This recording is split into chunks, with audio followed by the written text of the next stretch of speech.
মাহে রমজান এলো বছর ঘুরে, মুমিন মুসলমানের ধারে ধারে।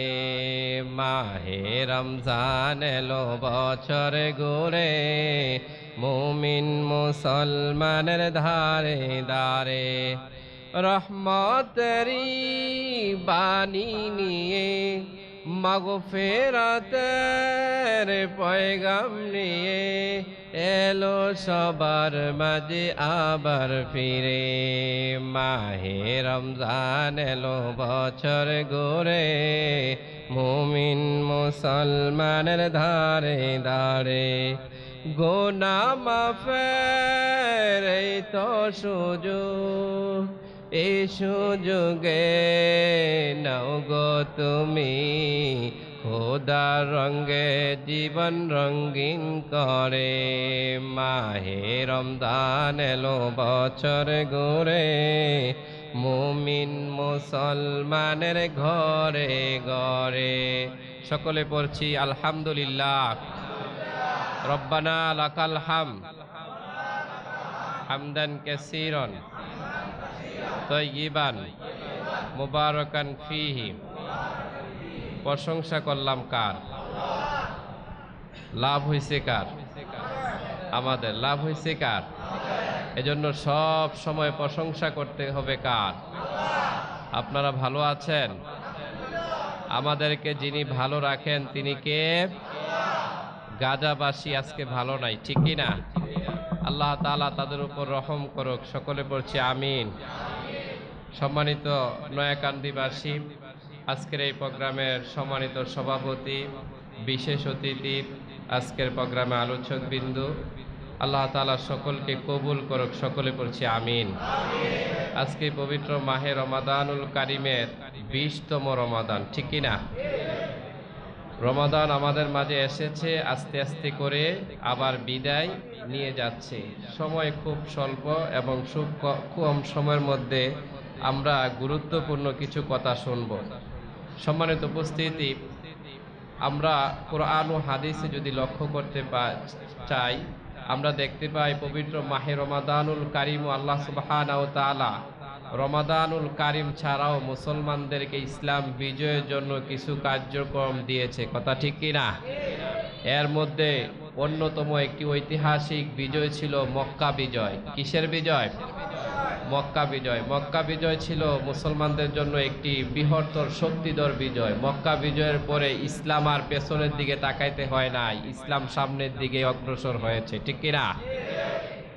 আমার বন্ধুরা, আল্লাহর হাবিব মুহাম্মদ রাসূলুল্লাহ সাল্লাল্লাহু আলাইহি সাল্লাম ৬ষ্ঠ হিজরিতে সাহাবায়ে কেরামদের একটা দলকে নিয়ে তিনি মক্কায় উমরা করার জন্য অগ্রসর হলেন। আল্লাহর হাবিব পথের মধ্যে খবর পাঠালেন, মক্কার বিষয়ে জানার জন্য গোয়েন্দা বিভাগের লোক পাঠালেন। গোয়েন্দা বিভাগ আল্লাহর নবীর কাছে রিপোর্ট পেশ করলেন, ইয়া রাসূলুল্লাহ, ইয়া হাবিবাল্লাহ, মক্কার অবস্থা ভালো নয়। মক্কার মানুষগুলো মুসলমানদের বিরুদ্ধে যুদ্ধ করার জন্য প্রস্তুতি গ্রহণ করতেছে। আমাদের মনে হয় মক্কাতে প্রবেশ করা যাবে না, এখন মক্কাতে ঢোকার সময় এখনো উপযোগী হয়ে ওঠে নাই। আল্লাহর হাবিব হুদায়বিয়া নামক জায়গাতে গেলেন। সেখানে একটি সন্ধি হলো। সন্ধির একটা চুক্তি ছিল। একটা পয়েন্টের উপরে আমি আজকে কথা বলবো। মুসলমানরা এবং কাফের কুরাইশরা 10 বছর কোনো ঝগড়া, যুদ্ধ, কলহ, হাতাহাতির মধ্যে যাবে না, এমন অনেকগুলো চুক্তি হয়ে আল্লাহর রাসূল মদিনাতে চলে আসলেন। 8ম হিজরিতে আল্লাহর হাবিবের কাছে খবর আসে, রাসূল সাল্লাল্লাহু আলাইহি সাল্লামের দলের অন্তর্ভুক্ত খুজা গোত্রকে বনু বকর গোত্রের লোকেরা আক্রমণ করেছে। ওই আক্রমণে জনশক্তি এবং অস্ত্র যোগান দিয়েছে কুরাইশরা। এই খবর মদিনাতে চলে গেল। আল্লাহর হাবিব বললেন, খুজা গোত্র যেহেতু মুহাম্মদের নিরাপত্তার চাদরে আছে, যেহেতু খুজা গোত্রকে রাসূলুল্লাহ সাল্লাল্লাহু আলাইহি সাল্লাম নিরাপদ দিবেন, এই কথার উপরে চুক্তি হয়েছে। সুতরাং যেহেতু কুরাইশরা বনু বকর গোত্রের মাধ্যমে তাদেরকে আক্রমণ করেছে, খোজা গোত্রের পক্ষ হয়ে মুসলমানরা কুরাইশদের বিপক্ষে অস্ত্র তুলে নিবে, যুদ্ধ ধারণ করবে। এজন্য অষ্টম হিজরিতে 10,000 সৈন্যবাহিনী নিয়ে মক্কার কাছে একটি জায়গাটার নাম হলো মাররুজ জাহাবান নামক স্থানে আল্লাহ রাসূল পৌঁছাইলেন। মদিনার দায়িত্ব দিলেন আব্দুল্লাহ ইবনে উম্মে মাকতুমকে। সেখানে গিয়ে আল্লাহ রাসূল অবস্থান করলেন, 10,000 সৈন্যবাহিনী নিয়ে যুদ্ধ করার প্রস্তুতি গ্রহণ করলেন। এদিক দিয়ে মক্কা থেকে মক্কার লিডাররা মুসলমানদের অবস্থা পর্যবেক্ষণ করার জন্য, মুসলমানদেরকে দেখানোর জন্য গোয়েন্দা বিভাগের লোক পাঠাইলেন। আল্লাহর রাসূল 10,000 সৈন্যবাহিনীকে বললেন, প্রত্যেকে এক একটা করে চুলা বানাও রাতের বেলা, যাতে করে শত্রুপক্ষ দেখতে পায় চুলার সংখ্যা কত, না জানি মানুষের সংখ্যা কত হয়। 10,000 চুলা বানানো হলো। যুদ্ধ হলো একটা কৌশল। শত্রুপক্ষকে একটা ধাঁধা দিয়ে যুদ্ধ জয়লাভ করা যায়। ঐতিহাসিক মক্কা বিজয়টা ছিল এমনই একটা যুদ্ধ। 10,000 চুলা বানানো হলো। আর সাহাবাদেরকে বলল, টয়লেটের সংখ্যা খুব কম করে বানাও, অল্প স্বল্প বানাও। মক্কার গোয়েন্দা বিভাগের লোকেরা হিসাব এক একটা করে চুলা গণতে লাগলেন। চুলা গণতে গণতে ফজর আজান হয়ে যায়। সকালবেলা ফজরের পরে সাহাবাই কেরামদের মধ্যে বাথরুমের সামনে এক এক বাথরুমে লম্বা লম্বা লাইন। চলে গেলেন মক্কার গভর্নরের কাছে গিয়ে খবর দিলেন, মুসলমানদের চুলার সংখ্যা তো না জানি মানুষের সংখ্যা কত, এটা কোনো গণনা করা যাচ্ছে না। আবার মুসলমানদের টয়লেটের সামনে এমন বিশাল বিশাল লাইন দেখেছি, না জানি কত হাজার মুসলমান এই যুদ্ধে অংশগ্রহণ করতেছে, বলা যাচ্ছে না। তৎকালীন সময় আবু সুফিয়ান এবং আব্দুল্লাহ ইবনে আব্বাস দুইজন সপরিবারে ইসলাম গ্রহণ করলেন। সংক্ষিপ্ত আকারে আমি সারমর্মটা উঠাইয়া ধরতেছি। আল্লাহর হাবিব তাদেরকে ডেকে বললেন, ও আবু সুফিয়ান, মক্কার লোকদেরকে ঘোষণা করে দাও, আজকে আবু সুফিয়ানের বাড়িতে যারা অবস্থান করবে তারা নিরাপত্তা লাভ করবে। হেরামের মাথা বেতাওয়াফের মধ্যে যারা অবস্থান করবে তারাও নিরাপত্তা লাভ করবে। আবার ঘরের মধ্যে দরজা বন্ধ করে যারা অবস্থান করবে তারাও নিরাপদ লাভ করবে। আল্লাহর নবী আস্তে আস্তে করে সাহাবায়ে কেরামদেরকে নিয়ে মক্কার মধ্যে প্রবেশ করলেন। প্রবেশ করে তিনি সঙ্গে সঙ্গে আয়াতটা বললেন, জাআল হাক্ক ওয়া যাহাকাল বাতিল ইন্নাল বাতিলা কানা যাহুকা। এই আয়াত তেলাওয়াত করলেন। আর কাবার প্রান্তরে 360টি মূর্তি এক একটি করে তিনি ভাঙা শুরু করে দিলেন। বিশ্বনবী সাল্লাল্লাহু আলাইহি সাল্লাম বললেন, সত্য এসেছে, মিথ্যা পলায়ন করেছে। মিথ্যা তো পলায়ন করার মতোই ছিল। সুতরাং আল্লাহর হাবিব ওই কাবার মূর্তিগুলো ভেঙে কাবার ভিতরে প্রবেশ করলেন। সেখানে তিনি প্রবেশ করে নামাজ পড়লেন। কিছু ছবি দেখতে পেলেন, সেগুলোকে ছিঁড়ে ফেলে দিলেন। তৌহিদের বাণীগুলো তিনি সেখানে উচ্চারণ করলেন। এবার মক্কার লোকেরা দাঁড়িয়ে আছে। আজকে মুহাম্মদ সাল্লাল্লাহু আলাইহি সাল্লাম না জানি কি উক্তি দেয়, না জানি কি বার্তা দেয়।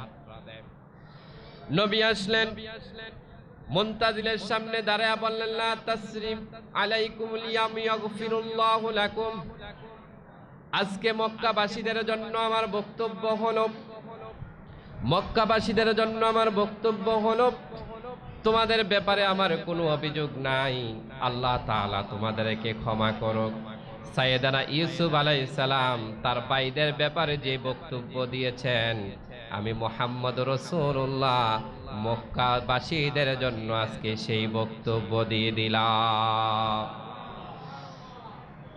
আমার বন্ধুরা এখানে লক্ষ্য করেন, এত তড়িঘড়ি করে মদিনা থেকে মক্কায় আসার রাসূলের চিন্তা ছিল না, প্ল্যান ছিল না। আসার একটাই কারণ ছিল, হুদায়বিয়ার সঙ্গীকে চুক্তিকে ভঙ্গ করার কারণে। আজকে গাজার মধ্যে দেখা যায় মুসলিমরা মুসলমানদের সাথে চুক্তি করেছে, যুদ্ধবিরতি দিয়েছে, কিন্তু যুদ্ধ বিরতি ভঙ্গ করে আজকে রমাদানুল কারিমে গাজার মধ্যে যে বর্বরচিত হামলা ইসরায়েল করেছে, বিশ্বের মানবতাকে আজকে হার মানিয়েছে। কথা বলেন ঠিক না? আল্লাহ রাব্বুল আলামিন সূরা নিসার ৭৫ নম্বর আয়াত আল্লাহ তাআলা বলেন, وما لكم لا تقاتلون في سبيل الله والمستضعفين من الرجال والنساء والولدان الذين يقولون ربنا أخرجنا من هذه القرية الظالم أهلها واجعل لنا من لدنك وليا واجعل لنا من لدنك سلطانا نصيرا الله أكبر আল্লাহ রাব্বুল আলামিন বলেন, ও পৃথিবীর মুসলমানেরা, তোমাদের আজ কি হয়ে গেল? ওই সমস্ত দুর্বল নারী পুরুষ শিশুদের জন্য তোমরা লড়াই করছো না কেন? যারা বলে রব্বানা আখরিজনা, হে আমাদের রব, এই নগরীর জনপদে অত্যাচারিত জালেম শাসকের এই নগরী থেকে আমাদেরকে বাহির করেন এবং আমাদেরকে আপনার পক্ষ থেকে আমাদেরকে বন্ধু পাঠিয়ে দিন এবং আপনার পক্ষ থেকে আমাদেরকে নেতা নির্বাচন করে দিন।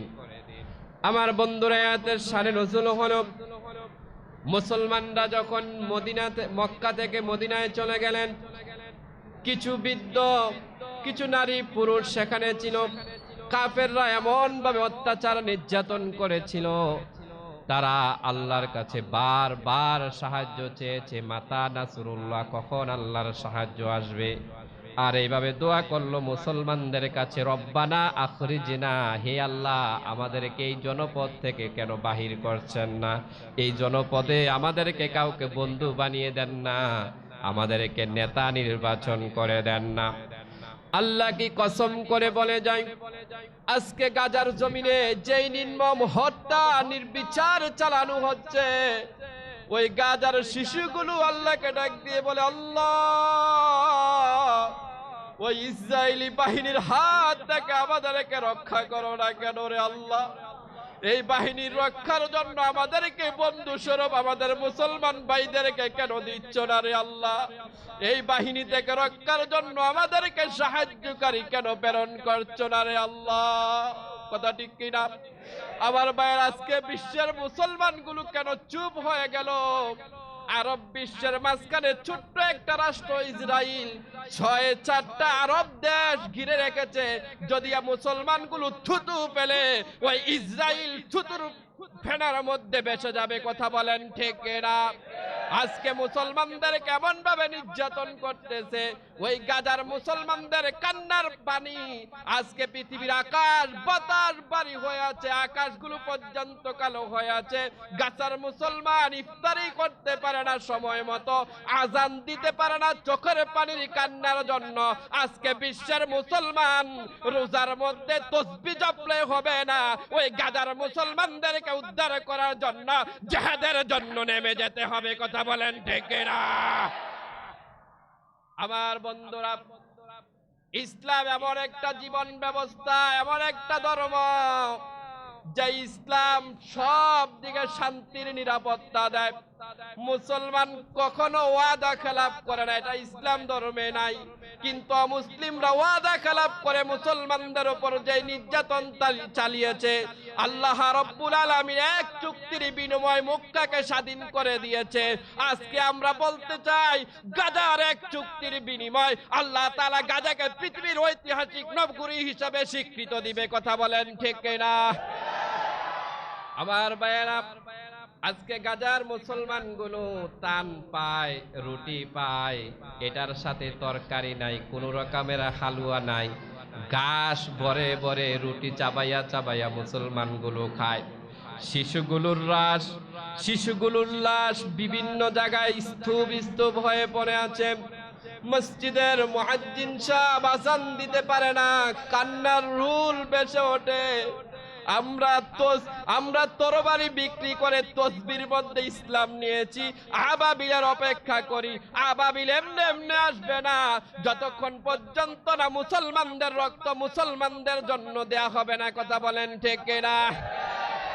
আজকে বিশ্বের মুসলমানদের জন্য ফরজ হয়ে গেছে ওই গাজার মুসলিমদেরকে রক্ষা করা, তাদের সার্বভৌমত্ব রক্ষা করা, তাদের নিরাপত্তা দেওয়া। কথা বলেন ঠিক কিনা? রমজান দোয়া কবুলের মাস, এই মাসে আমরা উচ্ছ্বাসে বলতে চাই, আল্লাহ ওই গাজার জমিনে যারা অত্যাচার করেছে, নির্যাতন করেছে, জুলুম করেছে, অত্যাচারের স্টিম রোলার যারা চালিয়েছে, আল্লাহ তাদেরকে পৃথিবীর মানচিত্র থেকে বিনিশ করে দাও। আর ওই গাজার মুসলমানদেরকে আল্লাহ তাদের মাতৃভূমি তাদেরকে ফিরিয়ে দাও। আমার বন্ধুরা, আল্লাহর নবী যখন মক্কার মধ্যে ঢুকে গেলেন, আল্লাহ তাআলা আয়াত নাযিল করে দিলেন, ইন্না ফাতাহনা লাকা ফাতহাম মুবিনা, নিশ্চয়ই আমি আপনাকে সুস্পষ্ট একটি বিজয় দিয়ে দিলাম। কোনো রক্তপাত নাই, কোনো হানাহানি নাই, কোনো আহাজারি নাই, কোনো মারামারি নাই। আল্লাহর রাসূল যেদিন থেকে মক্কা বিজয় করলেন, ওই মক্কা বিজয়ের পরে সারা বিশ্বের মধ্যে ইসলাম এমনভাবে প্রচার এবং প্রসার হচ্ছিল, এমনভাবে ইসলামের অগ্রগতি হয়েছে, আজ ১৫০০ পর্যন্ত ইসলামের অগ্রগতি চলতেছে পৃথিবীর মধ্যে। এটা থামবার নয়, থামবে না, কিয়ামত পর্যন্ত এই জারি থাকবে। কথা বলেন ঠিক কিনা? আমার বন্ধুরা, রমাদানুল কারীম এমন গুরুত্ব আমাদের বাংলাদেশের মানুষ অনেকে বোঝেই না। রমজান মাস সিয়াম সাধনার মাস, কিন্তু দেখা যায় মার্কেটগুলোতে বিরাবিরি আছে না নাই? আবার রমজান মাস অন্যান্য মাসে ব্যবসায়িকরা করে ব্যবসা, রমজান মাসে করে ডাকাতি। কথা কোন ঠিক কিনা? আমি 3টা হাদিসের সামান্য কথা বলে যাই। রমজান আল্লাহর কাছে কত প্রিয় একটু গবেষণা করেন। আমরা একজন আরেকজনের মুখের দুর্গন্ধ সহ্য করতে পারি না, অস্বস্তিকর মনে করি, কিন্তু রমাদানুল কারীমে আল্লাহ রাব্বুল আলামিন ঘোষণা দিলেন, কোন রমাদান কারীম সিয়াম পালনকারীর ব্যক্তির মুখ দিয়ে যদি দুর্গন্ধ বাহির হয়, আমার আল্লাহ বললেন এটা সাধারণ দুর্গন্ধ নয়, আমার আল্লাহর কাছে মেশক আম্বরের চাইতো আরো দামি। শুধু তাই নয়, রমাদানুল কারীমে যারা রোজা রাখবে, আল্লাহ বললেন আস-সাওমু আনা আজিজি বি।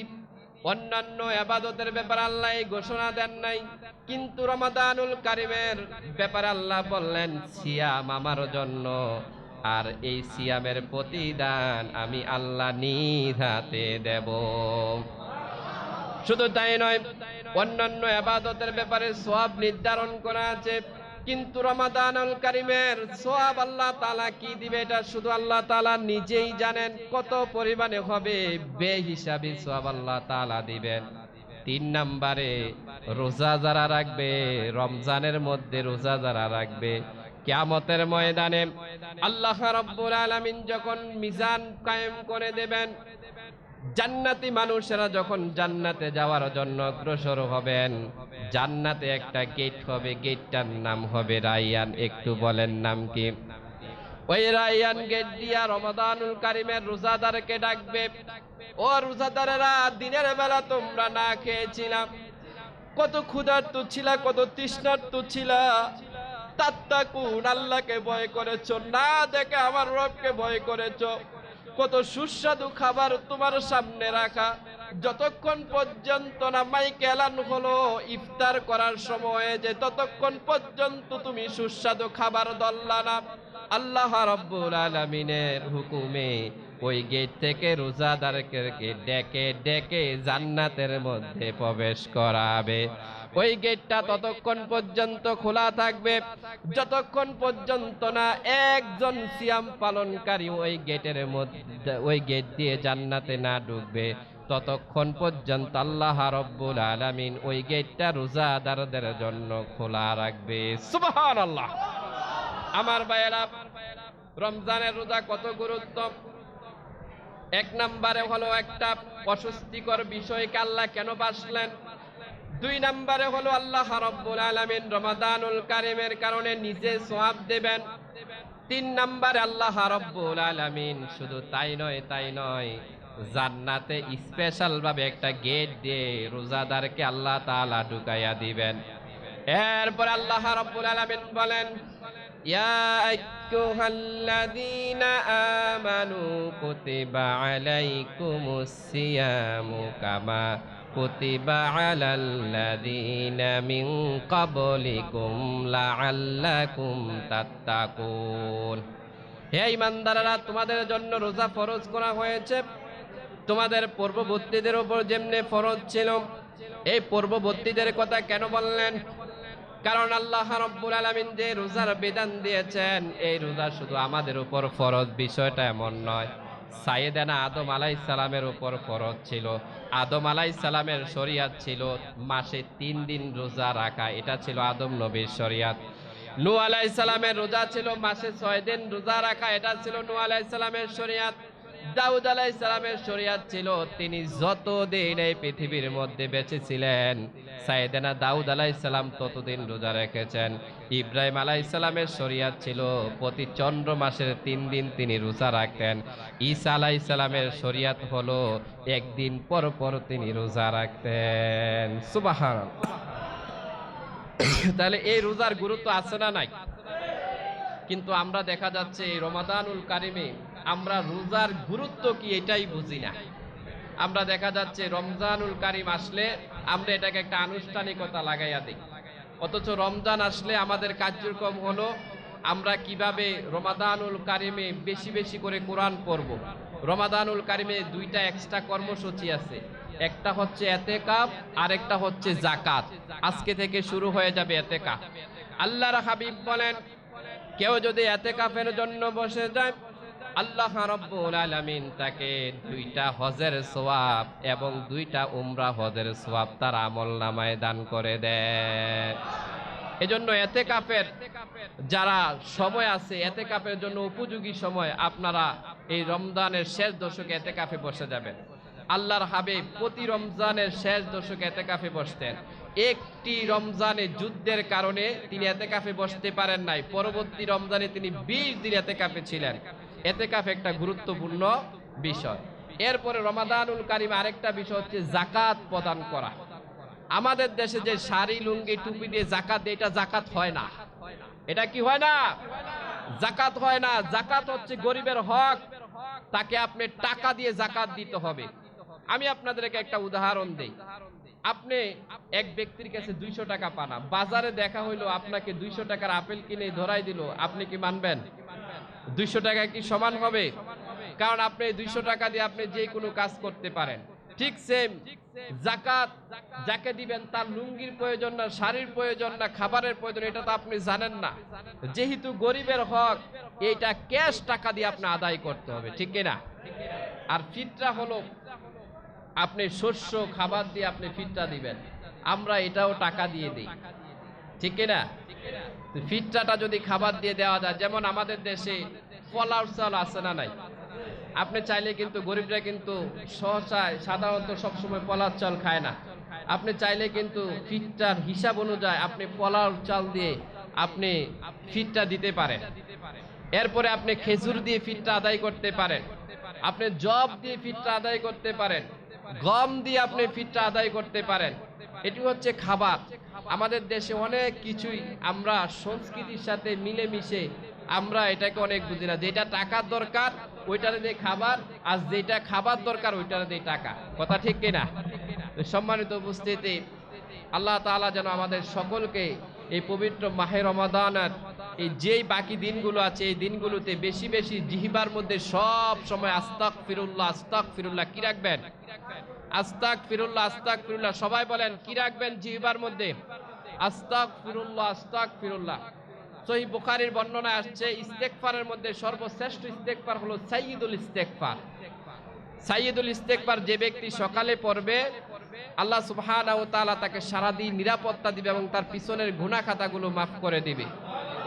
আল্লাহুম্মা আনতা রাব্বি লা ইলাহা ইল্লা আনতা খলাকতানি ওয়া আনা আবদুক ওয়া আনা আলা আহদিকা ওয়া ওয়া'দিকা মাস্তাতা'তু আউযু বিকা মিন শাররি মা সানা'তু আবু লাকা বিনি'মাতিকা আলাই ওয়া আবু লাকা বিযামবি ফাগফিরলি ফা ইন্নাহু লা ইয়াগফিরুয যুনুবা ইল্লা আনতা। সাইয়্যিদুল ইস্তেগফার বেশি বেশি পড়বেন। আর আরেকটা বিষয় আমরা সজাগ থাকতে হবে, জুলাইয়ের 5 আগস্টের পর বাংলাদেশ স্বাধীন হয়েছে কথা সত্য, কিন্তু এখনো পর্যন্ত বাংলাদেশ গতিময়ভাবে চলার যোগ্যতা এখনো অর্জন করে নাই, ঠিক কিনা? বিভিন্ন ষড়যন্ত্র, বিভিন্ন রকমের বিভিন্ন কিছু আমাদের বাংলাদেশকে নিয়ে আন্তর্জাতিক মহল বলেন, প্রতিবেশী রাষ্ট্র বলেন, আমাদের সেনাবাহিনী বলেন, বিভিন্নভাবে বাংলাদেশকে নিয়ে বিভিন্ন রকমের বিভিন্ন ষড়যন্ত্র হচ্ছে। বলা যায় না কখন কোন দিকে দেশের মোড় নেয়। এজন্য সব সময় আল্লাহর কাছে সাহায্য চেতে হবে। হে আল্লাহ, হকের পক্ষে যেই তুমি জালিম থেকে আমাদেরকে মুক্ত করেছ, এই জালিম যেন আর বাংলার জমিন আসতে না পারে, কথা বলেন ঠিক কিনা? আল্লাহ তাআলা কবুল করুক, সকলে পড়ছি আমিন।